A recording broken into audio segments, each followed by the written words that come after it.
Welcome to రిత్వికాస్ world. ఈరోజు మనము డాబా స్టైల్లో ఎగ్ కర్రీ ఎలా తయారు చేసుకోవాలో చూద్దాము. కొద్దిగా సింపుల్ చిట్కాలు యూస్ చేసేసి మనము చాలా టేస్టీగా ఎగ్ కర్రీని తయారు చేసుకోవచ్చు. సో దీనికోసం నేను ఎగ్స్ని కుక్కర్లో ఉడకపెట్టానండి. 3 విజిల్స్ వచ్చే విధంగా మనం ఉడకబెట్టుకోవాలి. కొద్దిగా ఆయిల్, ఒక డ్రాప్ ఆయిల్, కొద్దిగా సాల్ట్, చిటికెడు సాల్ట్ వేసేసి మనము 3 విజిల్స్ రానిస్తే ఇలా ఎగ్స్ అనేటివి చాలా బాగా కుక్ అవుతాయి. అలాగే మనకి పీల్ కూడా అంటుకోకుండా ఊడొస్తుంది. ట్రై చేయండి ఇలా. నేను బాండి పెట్టుకొనేసేసి సో కొద్దిగా ఆయిల్ వేసుకొనేసి పోపు దినుసులు వేసుకున్నాను. తర్వాత చెక్క, అలాగే ఆనియను, అల్లం వెల్లుల్లి కూడా వేసుకొనేసి అల్లం వెల్లుల్లి చిన్న చిన్న ముక్కలు చేసుకొని వేసుకోవాలి. దాంట్లో కొద్దిగా సాల్ట్, పసుపు వేసుకొనేసి కొద్దిగా ఫ్రై అయ్యాక మనము టమోటా ముక్కలు యాడ్ చేసుకోవాలి. సో ఇలా టమోటాలు, ఆనియన్ ఇవి కొద్దిగా సాఫ్ట్ అయ్యేంత వరకు మనం ఫ్రై చేసుకోవాలి. కొద్దిగా సాఫ్ట్గా అవ్వాలి దీనిలోని. సో సాఫ్ట్గా అయిన తర్వాత మనము స్టవ్ ఆఫ్ చేసేసుకొనేసి మిక్సీ బౌల్లోకి తీసుకొని వీటిని మనం పేస్ట్ లాగా చేసుకోవాలి.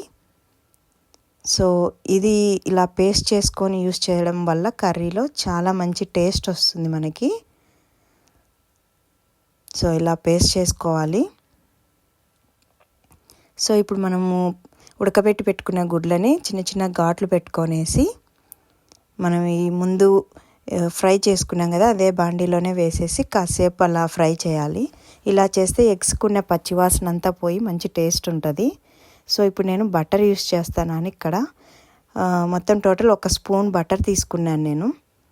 ఎందుకంటే ఇందాక ఆయిల్లోనే మనము పేస్ట్ అంతా మనం ఫ్రై చేసుకున్నాం కాబట్టి కొద్దిగా ఆయిల్ చాలు. అలాగే ఇక్కడ ఆవాలు, జీలకర్ర, అలాగే కరివేపాకు తీసుకొనేసి మనం పేస్ట్ చేసుకున్న పేస్ట్ అంతా మనము ఇలా వేసుకొనేసి ఆయిల్లో మగ్గనివ్వాలి. ఇప్పుడు మనం ఎగ్స్ని కూడా యాడ్ చేసుకొనేసి కాసేపు మగ్గనిచ్చేసి ఇందులో కొద్దిగా వాటరు, అలాగే ధనియాల పొడి, కొద్ది కారం పొడి, కొత్తిమీర వేసుకొనేసి బాగా కలుపుకోవాలి.